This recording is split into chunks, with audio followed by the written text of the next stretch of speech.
আপনি বুঝলেন যেটা বারবার চাইছেন এটা পাক্কা 2.8 মিটার আছে। এপ্রিলের মাঝামাঝি শেষ করে দিব এবং বড় করে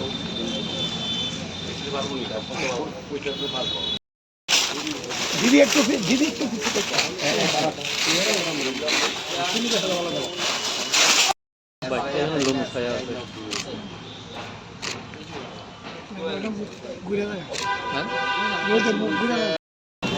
আমরা এবার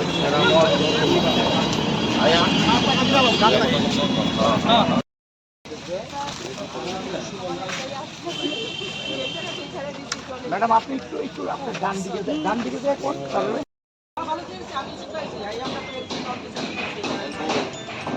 হ্যাঁ কই ঠিক আছে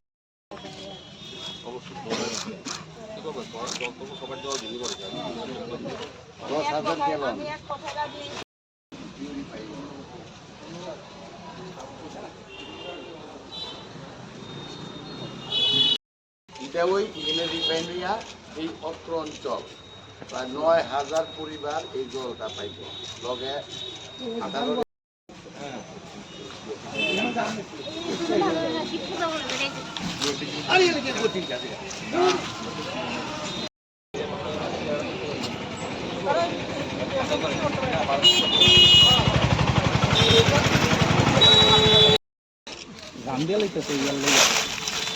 রাষ্ট্রীয় কন্ট্রোল 10,000 গেল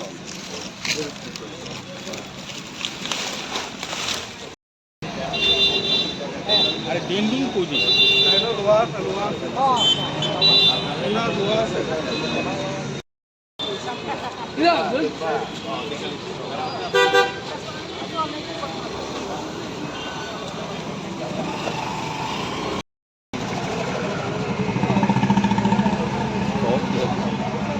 কি দেখলেন আজকে? আজকে আগরতলা পৌর নিগমের 17 নম্বর ওয়ার্ড অন্তর্গত কিছু এলাকা আমরা পরিদর্শনে বেরিয়েছি। 7 নম্বর বিধানসভার অন্তর্ভুক্ত জায়গা। মূলত এই এলাকার কিছু জায়গা পানীয় জলের সংকট আছে এখনও।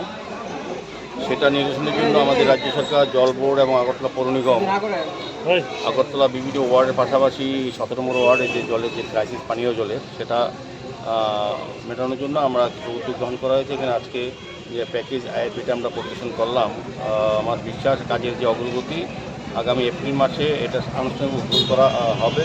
তাতে আমাদের এই এলাকায় যতগুলি জলের কানেকশনের আবেদন করা হয়েছিল বা 125-30 জন তারা যেমন জলের নতুন কানেকশন পাবেন, পাশাপাশি এখানে যে জলের যে ক্রাইসিস বা রোধ ছিল না সেগুলি কিন্তু বিশুদ্ধ পানীয় জল আমাদের প্রতিটি পরিবারকে শুধু 17 নম্বর ওয়ার্ড নয়, এটা 18, 19 অনেকটাই জায়গা কভার করা হবে। তো আমাদের যখন এটা চালু হবে এখানে বিশুদ্ধ পানীয় জল সবাই পাবেন। এই এলাকার জলে যে ক্রাইসিসটা সেটা একদম পারমানেন্টলি সলভ হবে। আর দ্বিতীয়ত বিভিন্ন রাস্তা, ড্রেনের এডিকেটিভ ব্যবস্থা কিছু প্রয়োজন আছে। এখানে বৃষ্টি হলে এই জায়গাটা কিছুটা জল জমে থাকে, সেই কারণে আমাদের দোকান চৌমনি থেকে যে অফিসার্স কোয়ার্টারের যে ড্রেনটা দীর্ঘদিন ধরে কিছু বেদখল করা থাকাতে ড্রেনগুলি নিয়মিত পরিষ্কার করা যাচ্ছে না এবং এটার জন্য আমরা একটা এডিপি প্রজেক্টের মধ্যে ঢুকিয়েছি। প্রায় 1.5 কোটি টাকা খরচা করে ড্রেনটা করা হবে। তবে আমরা সিদ্ধান্ত নিয়েছি আমাদের ডিমার্কেশন করে সাময়িকভাবে এই ড্রেনটা মাটি কেটে যাতে এবার বর্ষায় জলটা এখান থেকে পাস করা যায় সে ব্যবস্থা গ্রহণ করা হবে। আজকে আমরা আর বিভিন্ন এলাকার এই 17 নম্বর ওয়ার্ডের বিভিন্ন জায়গায় আমরা ঘুরেছি। তো যে সকল সৎসঙ্গ আশ্রমের পাশে একটা রাস্তা ওনাদের অনেকদিনই এই আশ্রমের থেকে দাবি ছিল, তো সেগুলিকে আমরা দেখেছি এবং আমরা বলেছি যে এর মধ্যে কাজ করা শুরু করব।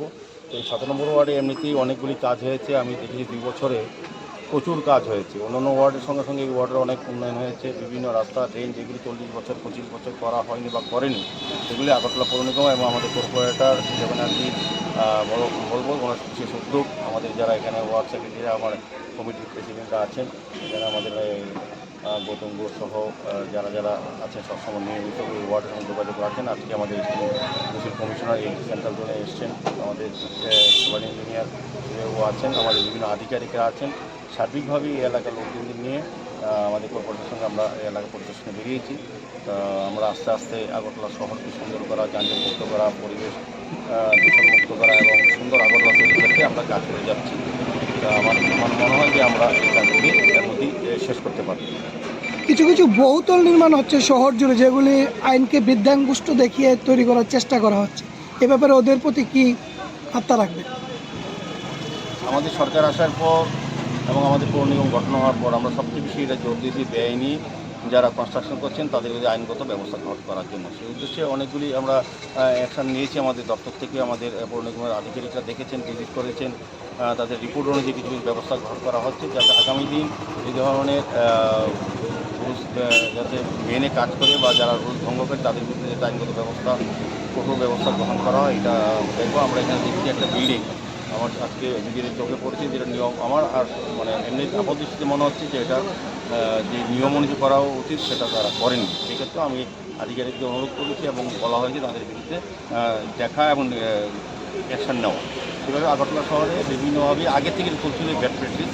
আমাদের সরকার আসার পর আমরা পৌর নিগম গঠন করার পর এর উপর বেশি জোর দিয়েছি যাতে আইনগতভাবে সবাই কনস্ট্রাকশনে করেন, যেভাবে প্ল্যান পাস হয় অ্যাজ পার ডুইং ডিজাইন এগুলো সঙ্গে মেনটেন করা হয়। অধিকাংশই করেন না। তো যাই হোক, আগে হয়তো এতটা ভিজিলেন্স ছিল না। তো আমাদের এখন সিদ্ধান্ত হচ্ছে আমাদের অফিসার আধিকারিক ইঞ্জিনিয়ার তারা দেখছেন, আমরাও সিদ্ধান্ত নিচ্ছি কঠোরভাবে যাতে আগামী দিন এই ধরনের বেআইনি বাড়ি আগরতলা শহরে কোথাও এটা ব্যক্তিগত হোক আর ফ্ল্যাট হোক কিংবা সরকারি ওই নার্সিংহোম হোক, হোটেল হোক, ব্যবস্থা গ্রহণ করা হচ্ছে।